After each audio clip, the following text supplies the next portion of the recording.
¿Necesitas ayuda en un trámite de inmigración? Soy el abogado Jesús Reyes y junto a mi equipo de expertos legales de inmigración y yo estamos aquí dispuestos a asesorarlo, ya sea en un caso de asilo, petición familiar, ciudadanía, representación en corte o quizás para una visa de talentos extraordinarios o negocio. Quizás haya sido víctima de fraude migratorio o quizás piensa que su caso no tiene solución. Permítanos a nosotros poder revisar su caso y con honestidad y profesionalismo poder ayudarle a usted a alcanzar el sueño americano. Simplemente llámenos o someta su petición de consulta en nuestra página de internet para empezar a asesorarlo en su trámite migratorio.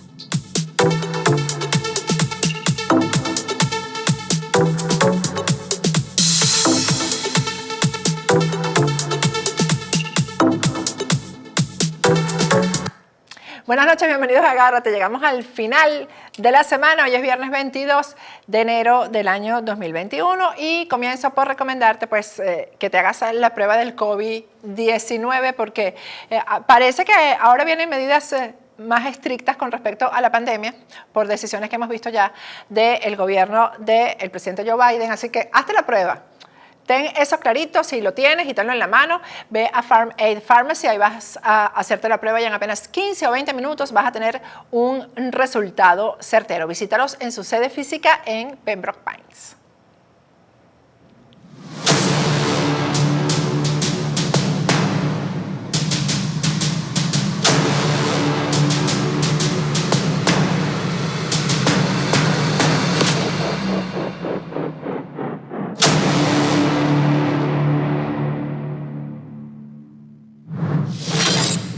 Llegamos al final de la semana 22 de enero del año 2021, ya mañana es 23 de enero. Qué importante era esa fecha para nosotros, qué significativa, ahora parece que pasa por debajo de la mesa. Mi primer segmento de hoy, ya para cerrar la semana con el análisis de lo que ocurre en Venezuela, es con Rubén Chirino Leáñez. Buenas noches, Rubén. ¿Qué pasó, Rubén? Tenemos mala conexión. Hola, Rubén. Hola, Patricia, buenas noches. ¿Cómo estás? Un placer estar en el programa. Estás ahí chiquitico. Bien. Bueno, vamos a ver si podemos... No sé qué pasó. Vamos a poder, porque además hay un delay, Robert, vamos a ver si podemos resolver eso. Y mientras tanto, yo quiero tocar un poco el tema inicial con ustedes, compartirlo, que también es parte del análisis que vamos a hacer con Rubén Chirino. Y es algo que está ocurriendo en el seno del G4, oposición, gobierno interino, y todo eso al mismo tiempo, ¿no? Porque muchas veces cuando hemos hecho denuncias de corrupción aquí en el programa y durante toda la carrera, por ejemplo en mi caso, mi carrera periodística, la finalidad no es que eso quede ahí, sino que se investigue y pues que se lleve esto a una conclusión de si los hechos son ciertos, no son ciertos, quiénes son responsables, etc. Ese es el deber, o sea, el objetivo del periodista es ese.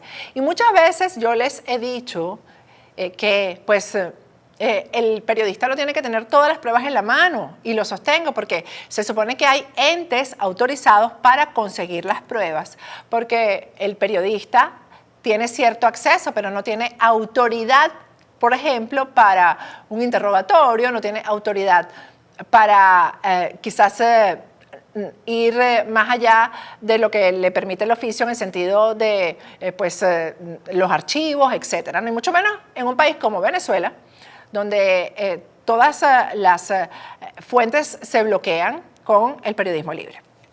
Las fuentes oficiales, quiero decir, ¿no? Bueno, todo esto viene a cuento porque Julio Borges, que es el canciller de Juan Guaidó, pero además es el dirigente más importante del Partido Primero Justicia, que es parte del G4, está exigiendo lo que hemos venido exigiendo en este programa, lo que han venido exigiendo los ciudadanos, y es que el gobierno interino presente cuentas, que el gobierno interino demuestre transparencia. Eso es tan difícil, es tan complicado.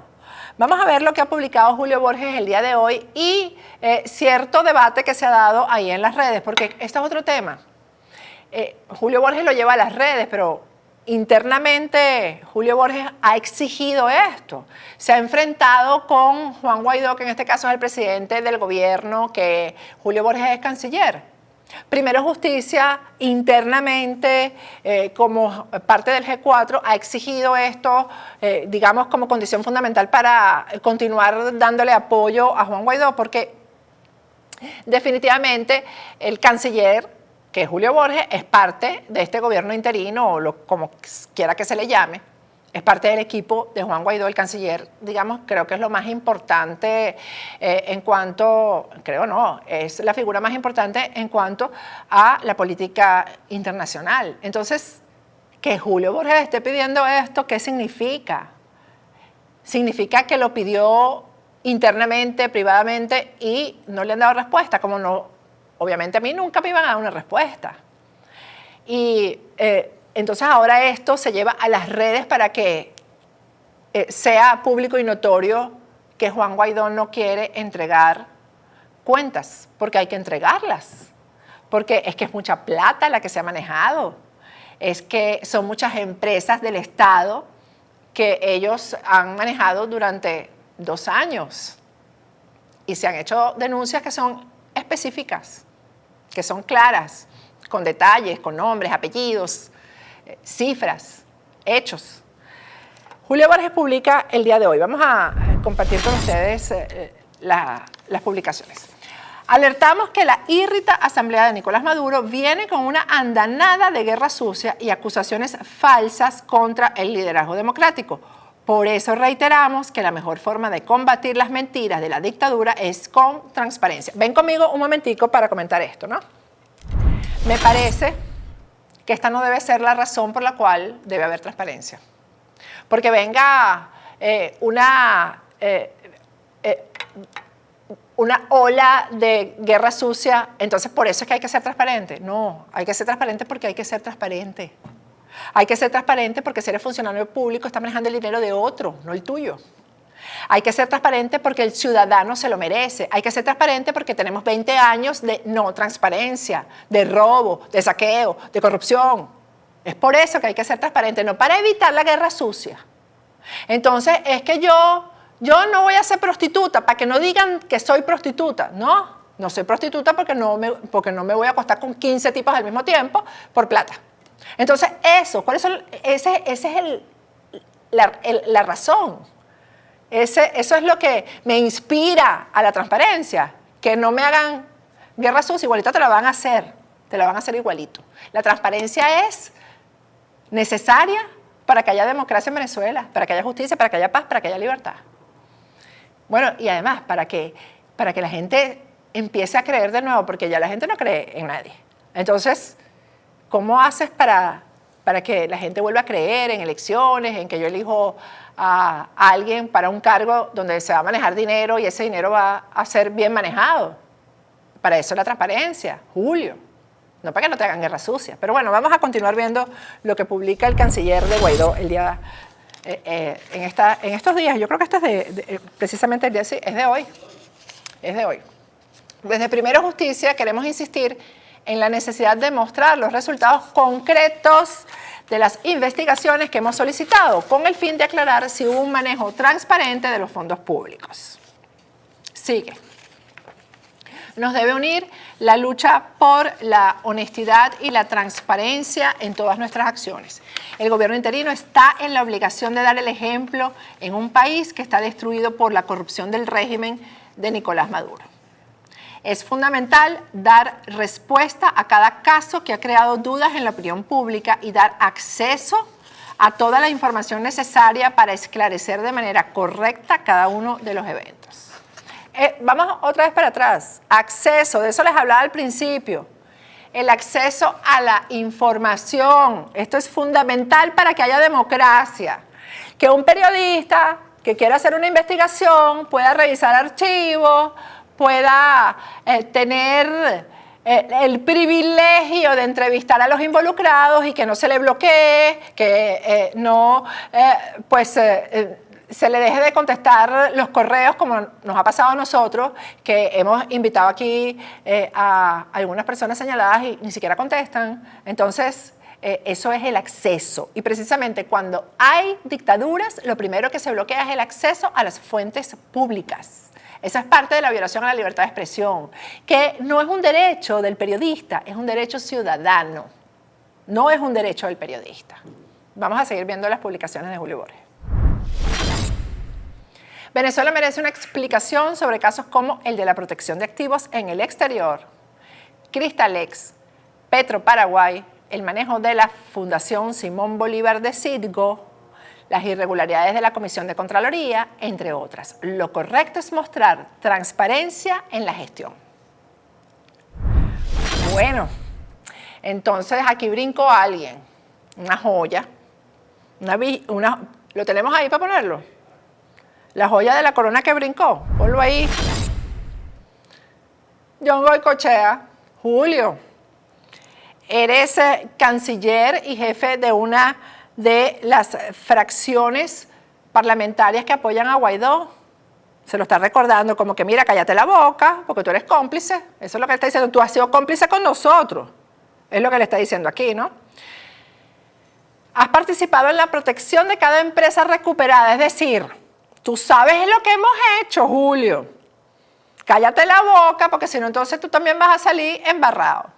Por eso, Primero Justicia puede aportar mucho en esa tarea común de explicar mejor al país lo que se ha logrado salvar. Ya esto es el colmo. Esto es el colmo, que todas estas vagabunderías ya sean tan expresas, tan evidentes y tan obvias en las redes sociales. ¿Tenemos a Rubén Chirinos o no? Rubén, ¿estás ahí? Aló. Aló. ¿Será que podemos hacer? Aló. Hola, ahí, Patricia. Rubén? ¿Qué tal? ¿Cómo estás? Vamos a ver si te veo. ¿Estás? Sí, aquí estoy. Estás en chiquitico, pero ahí estás. Bueno. Sí. Rubén, acabo de hacer el comentario de este debate. Sí, no hay problema ahí, pero no hay problema. ¿Cómo estás, Patricia? Sí, vamos a tratar de solventar lo del delay, haciéndote yo la pregunta y dejando que tú puedas extenderte en la respuesta. Esto que se está dando en las redes, el debate de la transparencia, esto es para darse en las redes, cuando hay personas afines en el sentido de que pertenecen al mismo grupo político. Bueno, Patricia, lo que sucede en Venezuela, y tú lo bien mencionabas al principio, esto es el colmo ya del descaro, ¿no? Del desparpajo. En teoría ni siquiera deberían existir este tipo de cosas, pero estamos en la disolución, en el desvanecimiento de un gobierno que no es gobierno, en el desvanecimiento de políticos que desde hace rato no son políticos. Aquí se ha hecho, es negocio. Los venezolanos así lo observan. Fíjate que hoy eso se esté dando y que hayan esas respuestas te deja ver y nos deja ver a todos lo que ya los venezolanos suponen, que el gobierno interino no es más que una acción de negocio, un lugar en donde se han concentrado grupos políticos, sectores políticos para el alimento de la mayoría, y se ha hecho de esto un manguareo, como decimos los venezolanos, una perorata constante, que ya ni las formas ni la apariencia les es necesario guardar frente a la opinión pública. Ellos saben que son mal vistos desde hace mucho tiempo. Ellos saben que la opinión pública, la mayoría de los venezolanos, están cansados de estas mismas figuras. A estos del gobierno es años, lo de Guaidó. Y él en ningún momento tampoco ha presentado memoria y cuenta, la misma Asamblea Nacional que dejó de serlo. Entonces, estamos viendo lo peor de la política en el momento en donde más necesario es para el país que aparezca política de altura del lado de la oposición, que aparezca honorabilidad, que aparezca transparencia, que exista sinceridad del mensaje, que haya un mensaje claro, que haya un mensaje de ánimo. Estamos viendo cómo se deshace algo que nunca ha sido sólido de verdad, porque la unidad, lo que tanto se ha vendido y tanto se quiere seguir insistiendo, no es un capital que los venezolanos deseen. Los venezolanos desean es honradez en la política, es el respeto a las necesidades de los ciudadanos, es que se resuelvan los problemas de los ciudadanos. Pero siempre se ha querido decir que la unidad es lo primero y casi que eso es lo que aparenta Goicoechea, recordarle también a Borges. Entonces estamos viendo cómo cuando a la botella le queda menos de un dedo, los borrachos empiezan a pelear por ella y no les importa cuál es la imagen que dan hacia la opinión pública, porque ya saben, ellos saben que son mal vistos, ellos saben que no se les tiene aprecio, que los venezolanos quieren que haya un cambio, una ruptura, y esa palabra es clave, una ruptura en la manera de hacer política, una ruptura en la manera de manejarse hacia los ciudadanos, en la manera de hacer gobierno, porque esa misma ruptura la quieren con el gobierno de Nicolás Maduro, pero no lo consiguen en ninguno de los dos lados. Y para muestra un botón, esto que tú estás bien explicando sobre lo que pide Julio Borges y que también Julio Borges también debe saber. Entonces, bueno, es prueba, es una prueba más de que el gobierno interino desde hace mucho tiempo se ha deshecho, se ha desvanecido, nunca fue un gobierno, fue una ilusión, y como de ilusión se manejó a la ciudadanía, bueno, ya la ciudadanía despertó hace rato. Por ejemplo, una cifra que manejamos en un estudio a finales de años, en el mes de diciembre, un 86.5% de los venezolanos se opone a la idea de un gobierno de cohabitación, de chavismo y oposición. Solamente un 4.9% apoya esa idea de Leopoldo López, pero no dejan de siempre tratar de acuñarla y siempre tratar de mostrarla y mencionarla. O sea que, ¿por qué darse siempre con la misma piedra? Bueno, porque al final ellos son tan iguales a lo que rechazan que los venezolanos ya no distinguen diferencias entre unos u otros. Para los venezolanos son lo mismo, el chavismo y la oposición, MUD, G4, Frente Amplio, o como quiera que se le cambie el nombre a la etiqueta del envase, sigue siendo lo mismo para los venezolanos. Sí, fíjate, Rubén, yo lo que noto en el mensaje que le responde Goicoechea es: somos socios, así que cállate la boca, ¿no? Entonces, como que ya ellos no tienen absolutamente ningún pudor en esconder nada de esto, no les importa no dar explicaciones, porque, por ejemplo, ocurrió el tema del cuñado de Ramos Alup. Nadie comentó eso. Ayer hubo reunión de la fulana comisión delegada esta, que es la que quedó de la Asamblea Nacional que cesó sus funciones, porque bueno, digo yo que cesó porque si tienen es una comisión delegada, pues la que encabeza Guaidó. Nadie habló de ninguno de los casos de investigación ahí, no se tocó este tema. Es decir, a mí me parece que hay como un descaro en cuanto a no explicarle al país, al ciudadano, lo que está pasando. Por ejemplo, ellos no volvieron a hablar de la fulana consulta, ni lo que van a hacer con esa consulta. Es que son descarados, porque entonces te montaste en una consulta que supuestamente era la solución al problema. Dijiste que habían participado no sé cuántos millones de venezolanos, y después ¿qué pasó con eso? ¿Para qué era eso? Claro. Adelante, Rubén.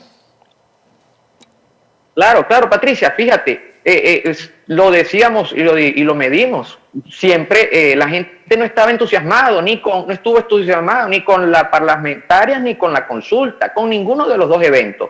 Se hizo la consulta y hubo organizadores de la consulta que dijeron que luego de la consulta ya no había manera de que el gobierno de Nicolás Maduro pudiera seguir existiendo. Se planteó un escenario que al final el 75.3% lo ve como un fracaso, que no sirvió para nada, simplemente otra manipulación más de la mayoría. Ellos han llegado al punto, este sector político, de saberse reconocidos como bajos de credibilidad, faltos de honorabilidad ante la opinión pública. Estamos llegando a un punto en donde ellos saben que la mayoría los conoce como políticos que están metidos en asuntos turbios, como gente que ha malversado fondos de los dineros del país. Ellos saben que los venezolanos saben.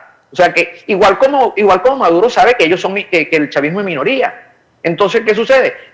Ya hay un descaro total, no hay interés por guardar las formas, y ellos van para adelante con esa actitud, con con esa arrogancia política. Hay un menosprecio a la inteligencia y al reconocimiento de las mayorías. Por eso los ciudadanos están cansados de esto. Los ciudadanos tienen un hartazgo de esta misma narrativa, de estos mismos personajes, de esta misma situación, y por eso los ciudadanos no van a hacer nada, no van a seguirlos, no los van a apoyar, no van a ir a ningún evento que convoquen. O sea, simplemente han llegado al punto en donde ese sector político ha muerto ya desde el punto de vista de capacidad de arrastre, de credibilidad, y simplemente se mantiene como aunque la analogía sea un poco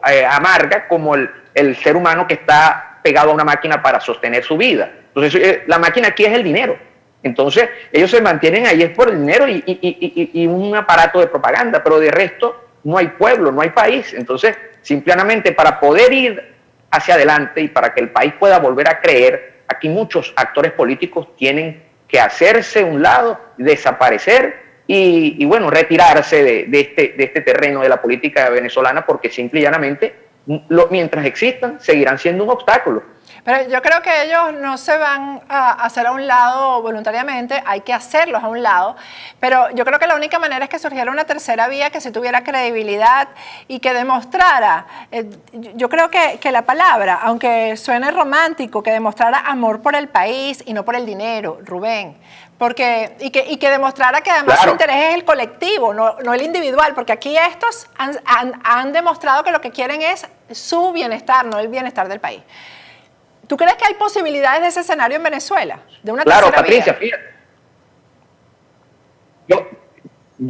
Yo estoy convencido de que sí. Estoy convencido de que sí, porque los números lo dicen. Hay un grueso del país que rechaza el socialismo. Y ese es un punto clave, porque ellos han sostenido, cuando digo ellos me refiero a la MUD y a la oposición y al G4, ellos han sostenido de manera acérrima la tesis de que el problema no es ideológico. Y el problema sí es ideológico cuando tú tienes una gran mayoría que rechaza el socialismo. Si vemos el G4, es una organización, o la MUD, es una organización fortalecida por partidos de izquierda, son partidos socialdemócratas y socialistas. Y los venezolanos no quieren nada con eso. Los venezolanos quieren que se les hable de país, de república, de propiedad, de progreso, de dinero, de crecimiento humano, de desarrollo, de futuro. Pero lo que ven en la oposición es el mismo discurso que ven del lado del chavismo, que aparta lo ideológico. Los venezolanos, aunque parezca mentira, Patricia, le molesta mucho a algunos que se hable de eso. Y, por ejemplo, el hecho de que los venezolanos consideren que el socialismo lo que trae hambre, miseria. Bueno, ¿qué es lo que ofrece Guaidó? Guaidó es un político socialista también. Entonces, los venezolanos ven a todos, simplemente los diferencia el color. Entonces, los venezolanos no se casan con la idea de ser simple y llanamente oposición, o con el vender solamente el hecho de la unidad, ¿no? Los venezolanos quieren. Hay tres valores clave que los venezolanos han sido golpeados. La familia es uno. El 60% de los hogares venezolanos tiene migrantes, tiene venezolanos, uno o más fuera del país. La edad promedio de la jefatura de hogar ha aumentado considerablemente, porque tenemos muchas personas de la tercera edad siendo hoy día jefe de hogar, atendiendo y cuidando nietos, lo que ha hecho hoy que el 65.2% de los hogares tengan una persona de la tercera edad. Primero, la familia quiere rescatar al venezolano. Al venezolano, la familia, la república, la propiedad que le han quitado, la propiedad que no ha tenido, que ha dejado de tener, el dinero que necesita, porque el venezolano necesita dinero. Solamente el 20.3% de los venezolanos tiene un trabajo formal y es mal pagado, es con salario paupérrimo. El 52.9% entre jubilados y 30.1% personas activas, un 52.9% está desempleado. O sea que la mayoría de los ciudadanos viven de un 20.3% que le pagan mal y de un 26.8% que anda viendo a ver qué hace y cómo resuelve. Y por eso el venezolano necesita que le hablen de trabajo, de futuro, de crecimiento. Por eso lo que tú dices es cierto, que se ponga la república, al país por delante, el país a los ciudadanos, que no se les engañe, que no se les maneje, que no se le hable más de socialismo, que el Estado deje de ser el dueño de la vida y de la prosperidad que no tienen los venezolanos, en donde hoy solo el 20.3% recibe agua por tuberías continuas. Fíjate tú esto, el 79.7% no recibe agua por tubería continua todos los días, pero lo grave es que hay un 18% de venezolanos, casi 3.700.000, que nunca reciben agua. ¿Qué hacen? Compran cisternas, la recogen de pozos. No estoy hablando solamente de los pozos de los ricos aquí en Caracas, hablo de pozos en Del Tamacuro, de pozos en Ciudad Guayana, en toda Venezuela. O la acarrean en baldes y en pipas. Y lo peor aún, tenemos respuesta de alrededor de un 2% que la recoge de lluvia y aire acondicionado. 18% de la ciudadanía nunca recibe agua potable. Entonces, ¿de qué le van a hablar estos políticos que hoy lo vemos en el lado de Nicolás Maduro? El tema es ponerle una estrella más a la bandera. O sea, y el país, y el ciudadano, y el ser humano. Y estos peleando por lo que no se han quitado unos a otros en ese mundo, en ese submundo grupúsculo que se llama oposición MUD G4. Entonces, como tú bien dices, hay que desalojarlos, hay que apartarlos por el bienestar del país. Así es. Con esto, simple y llanamente, sí hay un 7% de ciudadanos, de esos que dormidos cantan el himno de Acción Democrática o sueñan que resucita Caldera. Hay un 7% voy a usar una expresión que puede ser incómoda, pero de ganado borrego que van y vienen porque ese partido se los dice, pero solo son 7%. El resto del país no puede estar bajo la premisa que ese 7% de trasnochados socialdemócratas y socialcristianos que han mutado en primero justicia y voluntad popular y al final viene siendo el mismo socialismo que está en el PSUV. Los venezolanos no tienen que estar, los venezolanos opositores no tienen que estar controlados por esa mínima expresión de la política. Es necesario que aparezcan actores. Hoy más que nunca es necesario que haya un nuevo discurso fuerte, contundente, claro, honorable. Hace falta honorabilidad, aunque sea cursi, como pueden muchos pensar, pero no fue cursi para muchos políticos en otros países, en otras épocas. No fue cursi para Wałęsa en Polonia, ni lo fue para otros políticos, ni para Mandela en Sudáfrica. Entonces, ¿qué pasa? Que aquí no hay políticos con honorabilidad. Claro que los hay. Que los cierran y no lo dejan pasar. Bueno, abran camino y tomen el riesgo. Pero es el momento de que el liderazgo nuevo, el liderazgo honesto, porque esa es una palabra clave, la honestidad, la honorabilidad. Porque aquí tenemos muchos, en teoría, nuevos políticos que vienen con los vicios peores que la Cuarta República. Los venezolanos tampoco quieren ir hacia atrás. Los venezolanos no quieren el pasado que los trajo al chavismo. Los venezolanos quieren un futuro diferente. El 80%, más del 80%, lo que quiere es vivir, porque hoy en día en Venezuela se sobrevive. 95.9% de los venezolanos padecen diariamente cortes eléctricos. Eso es Somalia. Simple y llanamente, eso es un país de un mundo más allá, más retrasado que el tercero.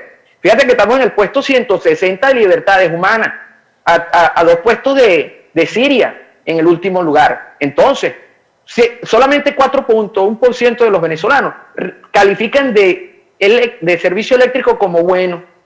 Pero ojo, la normalización de lo malo ha bajado el estándar de calificación. Esos que califican como bueno es porque la luz no se les va, pero hay uno que otro bajón. O sea, fíjate tú el deterioro de la vida en Venezuela. ¿Y qué es lo que se tiene como oposición? Estos grupos políticos, estos sectores que, seamos honestos, esto es miseria, el accionar de la miseria frente a un país en donde no están hablando de cómo vacunar a los venezolanos, no están hablando de cómo resolver los problemas cuando hay un subregistro importante del COVID-19 en el país. Hay 6.8 ciudadanos que no son mencionados y no son testeados porque no hay la suficiente aplicación de pruebas PCR. Y este es su registro. Hoy los médicos anuncian que hay 10 fallecimientos de médicos venezolanos en lo que va de semana. En lo que va de semana han muerto 2 niños menores de meses y han muerto sacerdotes también en el interior del país. Entonces, ¿dónde están los políticos? Hablando de lo que no se han quitado, los políticos de oposición, de lo que no se han quitado y lo que sí se han quitado y de lo que no debe hablar uno. No debe. Es mucha miseria y hay que decirlo así. Y el país necesita que se renueve la clase política, que se entiendan que hay que hablarle de familia, hay que rescatar a la familia, hay que rescatar valores, se necesita honestidad, se necesita valores y en estos grupos no los hay y los venezolanos lo saben. Y ellos están tan claros que los venezolanos lo saben que ya ni las apariencias guardan. De manera descarada y abierta, exhiben sus trapitos sucios. No les importa. Gracias, Rubén. Esperamos que salga pronto el trabajo de campo, el último trabajo de campo de Megaanálisis. Gracias. La próxima semana, Dios mediante, Patricia. Lo esperamos. Vamos a ir a un corte y al regreso seguimos con Agárrate.